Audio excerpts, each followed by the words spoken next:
పై చర్యలు తీసుకోండి. CBI chief election కమిషన్కి బీజేపీ నేత సుబ్రహ్మణ్య స్వామి ఫిర్యాదు.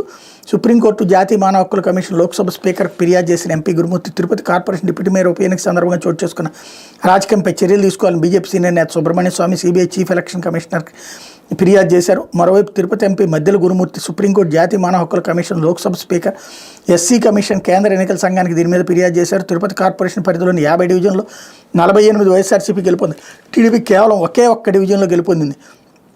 మరో డివిజన్ ఫలితం కోర్టు పరిధిలో ఉండిపోయింది. కూటమి ప్రభుత్వం అధికారంలోకి వచ్చాక పార్టీ నేతలు వైఎస్ఆర్సీపీ కార్పొరేట్ ఆస్తుల్ని ధ్వంసం చేసి కేసులు పెట్టి భయపెట్టి టీడీపీ జనసేన వైపు లాక్కున్నారు. మరికొందరు ప్రలోభాలకు గురి చేసి కూటమిలో చేర్చుకున్నారు. సార్వత్రిక ఎన్నికల్లో తిరుపతి అభ్యర్థిగా పోటీ చేసింది డిప్యూటీ మేయర్గా ఉన్న భూమన అభినయ్ రెడ్డి తన పదవికి రాజీనామా చేశారు. దీంతో డిప్యూటీ మేయర్ ఉప ఎన్నిక తప్పనిసరి అయింది. ఉప ఎన్నిక రోజు సైతం వైఎస్ఆర్సీపీ వైపు ఎక్కువ మంది కార్పొరేటర్లు ఉన్నారు. ఉప ఎన్నిక రోజు ఓటు వేసేందుకు ఎస్వీ యూనివర్సిటీకి బస్సులో వెళ్తున్న వైఎస్ఆర్సీపీ కార్పొరేటర్ల వాహనాన్ని కూటమి నేతలు అడ్డుకుని విధ్వంసం సృష్టించారు. 4 వైఎస్ఆర్సీపీ కార్పొరేటర్లను కిడ్నాప్ చేశారు.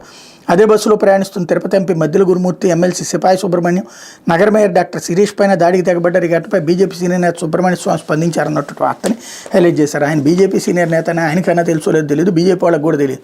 ఆయన ఎప్పుడో బీజేపీ నుంచి బయటకు వెళ్ళిపోయాడు. ఆ ఎంపీ పదవి తీసుకుని వెళ్ళిపోయాడు. ఆయన బీజేపీ నేతగా చూపించడం అమాయకత్వం.